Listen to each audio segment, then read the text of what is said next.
Welcome to sauce TV. నేను మీ అభిజిత్. మనమైతే Nellore RTC bus stand దగ్గర 11 నంబర్ ప్లాట్ఫామ్ దగ్గర ఉన్నాం. ఇక్కడే కొద్దిసేపటి క్రితం బస్సు ప్రమాదం అయితే జరిగింది.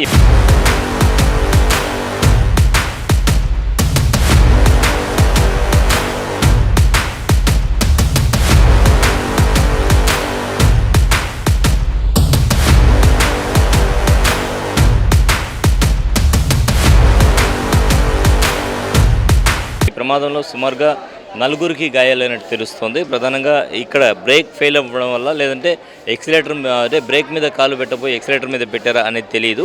మొత్తానికి వెహికల్ అయితే ప్లాట్ఫామ్ దాటుకొని లోపలికి రావడం, ఇక్కడ ఉండేటువంటి గ్రిల్స్ ఏదైతే ఉంటాయో డివైడింగ్ కోసం పెట్టినటువంటి గ్రిల్స్ని కూడా ఢీకొట్టడం జరిగింది. దాని తర్వాత బస్సు ప్రయాణికుల మీదకి వెళ్ళిపోవడం జరిగింది. ఈ ఘటనలో 4గురికి గాయాలయ్యాయి. దాంట్లో ప్రధానంగా తీసుకుంటే 2 మహిళలు, ఓ వృద్ధుడు ఉన్నట్టు తెలుస్తోంది. అయితే మహిళ పరిస్థితి విషమంగా ఉన్నట్టు సమాచారం మనకు. వెంటనే ఆర్టీసీ డిపో మేనేజర్ స్పందించడం, క్షతగాతులను ఆసుపత్రికి తరలించడం జరిగింది. అసలు ఏం జరిగింది ఏంటి అనేది డిపో మేనేజర్తో మాట్లాడే ప్రయత్నం చేద్దాం. హలో, నమస్తే మేడం. నేను హుసేన్, సాస్ టీవీ నుంచి. మేడం, ఆర్టీసీలో ఏదో ప్రమాదం జరిగింది, 4గురికి గాయాలయ్యాయన్నారు. ఎలా జరిగింది మేడం ప్రమాదం? దీనికి సంబంధించి. హలో, అది 6 గంటల సోమశిల అండి వెహికల్. అది హైయర్ బస్సు. ఆఫ్టర్నూన్ ఇక్కడ లంచ్ టైం ఉంది దానికి. అది లంచ్ చేసి డ్రైవర్ 1 o'clock కి ప్లాట్ఫామ్ నెంబర్ 11 మీదకి తీసుకొస్తుంది. ర్యాష్ గా డ్రైవ్ చేసి ప్లాట్ఫామ్ ఎక్కించాడు. ఓకే, అంటే డ్రైవర్ ఏమైనా మద్యం మత్తులో ఉన్నాడా లేకపోతే ఎట్లా మేడం? లేదు. డ్రైవర్ ను ఉదయం చెక్ చేశారు. మళ్ళీ ఇక్కడ బ్రీత్ అనలైజర్ పెట్టి చెక్ చేశారు. అతను బ్రేక్ అప్లై చేయబోయి ఎక్సలేటర్ అప్లై చేశాడు అనుకుంటున్నాం. ఓకే, ఏమన్నా నిద్రమత్తులో ఉన్నాడంటారా మధ్యాహ్నం టైంలో? ఏదండి, నిద్రమత్తులో ఏమన్నా ఉన్నాడా? నిద్రమత్తు లేదు. 1 గంట అప్పుడే భోజనం చేశాడంట. మరి అంటే నిద్రమత్తు ఎప్పుడు వస్తుందంటే వీళ్ళు డ్రైవ్ చేసేటప్పుడు అన్నం తిన్న తర్వాత అవును డ్రైవింగ్ లో వస్తుంది చల్లగాలికి. అంత లేదు, ఆడ ఎండ ఉంది బాగా.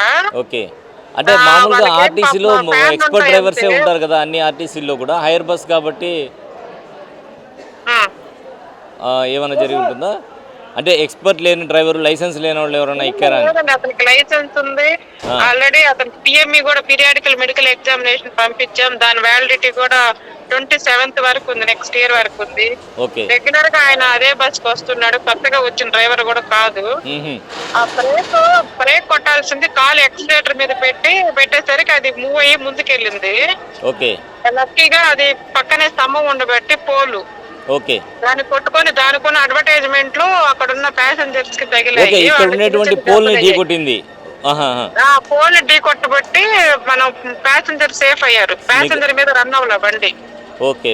ఎంతమంది గాయాలయ్యాయి మేడం? డైరెక్ట్ హిట్ అన్నమాట. అంటే ఈ పోల్ కు ఉన్నటువంటి రేకులు, అడ్వర్టైజ్మెంట్ రేకులు ఉంటాయి కదా, అవును అవి తగిలాయి. అక్కడ పెద్ద ఆయన ఉన్నాడు, ఆయన పెద్దోళ్ళు కాబట్టి ఆయనకి ఇక్కడ కాలికి పై భాగంలో కండు వచ్చింది బయటికి. ఈ గవర్నమెంట్ హాస్పిటల్ లో జాయిన్ చేసాము. ఆయనకి రేపు ఆపరేషన్ చేస్తారంట. అంటే కాలు ఫ్రాక్చర్ గానీ ఏం లేదు. ఎంతమంది మేడం గాయాలు? మొత్తము 3కి వచ్చి 5 మంది అండి. 5 మందిలో 2కి చిన్నవి, అంటే చేతికి కొంచెం బ్లడ్, ఒక ఆయనకి, ఒక ఆమెకి తల్లో అనింది కానీ అక్కడేం కనిపించట్లేదు మాకు, వాళ్ళ వైఫ్ అన్నమాట. 3కి మాత్రము ఈ పెద్ద ఆయనకి కండు వచ్చింది కాలికి పైన, కొంచెం కండ బయటకు వచ్చింది. అది రాడ్ లాగా ఉన్నది, గుచ్చుకున్నట్టుంది. ఆ రౌండ్ గా అట్లే వచ్చింది, రౌండ్ రాడ్ అది. ఈ అడ్వర్టైజ్మెంట్ వాటికి వేసింది. ఇక్కడ అడ్వర్టైజ్మెంట్ వేసినటువంటి రాడ్స్ గుచ్చుకున్నాయి. అది కాలికి ప్రెస్ అయ్యి కండ బయటకు వచ్చింది. అది మళ్ళీ అతుక్కుంటదంట, కండ ఆపరేషన్ చేస్తారన్నారు.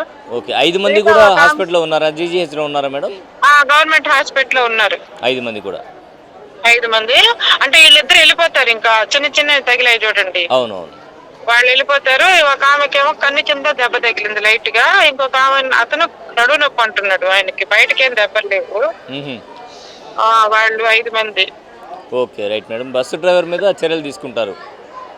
డ్రైవర్ మీద పోలీస్ కంప్లైంట్ ఇస్తున్నాను.